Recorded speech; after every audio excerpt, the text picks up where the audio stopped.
everyone, it's Justine the Twilight Stamper, and I have done something crazy and endeavored into the world of digital stamps. I bought this girl stamp here from Make It Crafty. I'll link to it below in the description as well as on my blog. And I absolutely love the way that she's turned out. Now I'm going to give you a bit of a Copic coloring tutorial at first here from this printed out girl that I colored here, and then we'll move on to actually making the card. I'm going to speed up the video for time's sake. All of my Copic markers are listed, or you can see them on the side there as the caps, and I hope you enjoy the first Copic coloring tutorial. I very rarely color people. I usually stick to animals and objects because I'm not really good at them, but I've been practicing lately and I thought they didn't look that bad, so I'd show it off on YouTube. So wish me luck and let's go.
In order to proportion the stamp properly, I decided not to make an A2 standard size card.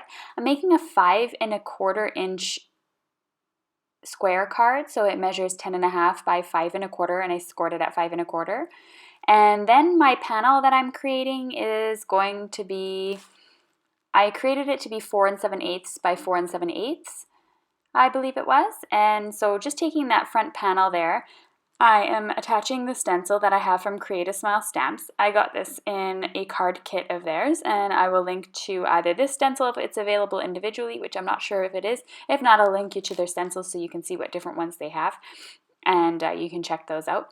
I'm attaching it using some thick washi tape. I wanted to make it thick so that I could use my blending tool without having any issues. I grabbed some Abandoned Coral Tim Holtz ink. This is the new one. I think it was the February release for 2015. Starting off my craft mat and slowly making my way up in circular motions, I'm getting a dark to light look on the Abandoned Coral, and I decided to give it a shot by blending it in with some squeezed lemonade, which I have in a mini distress pad, and I'm using the round blending tool this time. Going in from the side, blending it into the Abandoned Coral, and then outward to make it very light so it fades off into the white. And I love the way that this turned out. I think it looks absolutely gorgeous. I'm just going to peel off the washi tape. I had a little bit of issue that the washi tape was pulling up the paper, so I had to be really, really careful there as I was peeling this off and do a little bit of trimming. And this is my very favorite part about stenciling, is doing that reveal and taking it off and seeing what you got, and I think it just looks fantastic. Also from Create a Smile, I am using the Bad Day stamp, and or the stamp set, and I'm stamping Wishing You Sunshine. So I'm going to attach my colored image here using 3D foam tape, and I'm going to ink this up using black onyx ink from VersaFine, and I'm going to stamp that in the bottom left-hand corner onto the white part of it. And I'm going to attach my panel using 3D foam tape once again onto my actual card base that we created earlier. The white on white look I think looks fantastic. You could also add a piece of patterned paper to the background to really make it pop if you have something that matches the blending inks that we used earlier. And that's the end of my card tutorial today. I hope you enjoyed the Copic coloring and my tutorial today. Thanks so much for watching. Please subscribe, leave a comment, and thumbs up.